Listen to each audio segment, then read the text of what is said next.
النهارده هقول لكم تفاصيل اللوك ده. وترتيب الميك اب وكل الخامات اللي استخدمتها.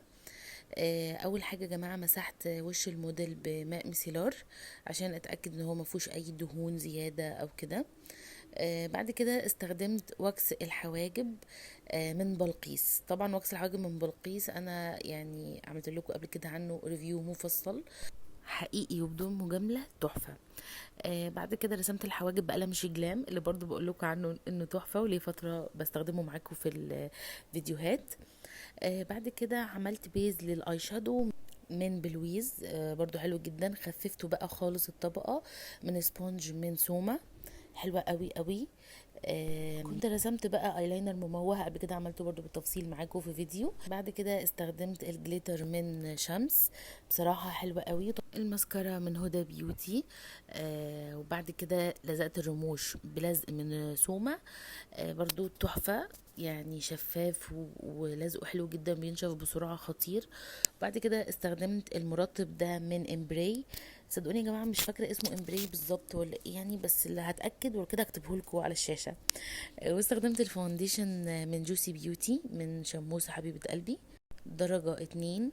لان هي اصلا يا جماعة الموديل درجتها فاتحة، ولكن هي عشان كانت لسه عاملة تان والبحر وكده، فانتوا اكيد شايفين اصلا اختلاف الدرجات، ولكن كله ده هنوحده. ولكن انا حطيت لها فاونديشن يمشي مع درجة بشرتها الأساسية، وهظبط الدنيا بالكونتور من روبي روز. الكونتور ده حلو قوي، درجته حلوة قوي وناعم وبيندمج بسرعة جدا.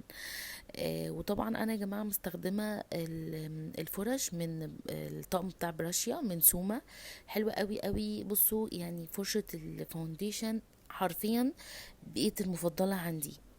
دمجت الكونتور بيها لان يعني انا استخدمتها في الفاونديشن، ودمجت الكونتور علشان يعني يظبط الدرجه بتاعه الكونتور، يعني بالفاونديشن اللي باقي فيها هيفتحها اكتر. استخدمت الكونسيلر من تارت. بعد كده استخدمت البلاشر ده من بيلويز برضو. تحفه، لونه خطير جدا، الدرجه دي اصلا طالعه ترندي ليها فتره، وبصراحه رائعه. استخدمته ونعمته جدا بالفرشه ودمجتهم كويس مع بعض. اهم حاجه ما خليتش فيه فواصل ما بين الكونتور والكونسيلر والبلاشر. وهنا الموديل متحمسه تشوف نفسها بالميك اب طبعا من تعبيراتي وكلامي.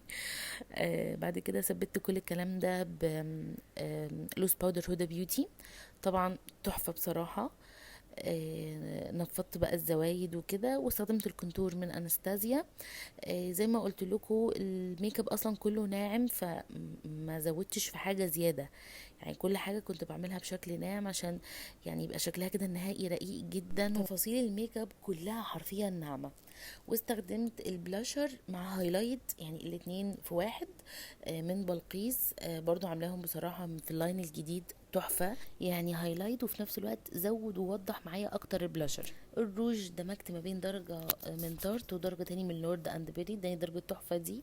بس حسيت اللوك محتاج جلوس، فاستخدمت الجلوس المفضل عندي الفترة دي من كيوتي، اللون البني ده، واديت كده حتى في النص بينك. مش عايزة اقول لكم المنظر النهائي ازاي حلو كده، بجد عجبتني قوي قوي الدرجات يا جماعه، ويعني كنت الحمد لله موفقه في اختياري ليها. بعد كده عملت الشعر، وكنت عايزه اعمل لها حاجه كده ويفي خفيف. وفي نفس الوقت هي حرام كان شعرها برضو متهالك جدا، فما رضيتش ادوس عليه، بس عملت كده خليت شكله لطيف يعني عشان الصور وكده.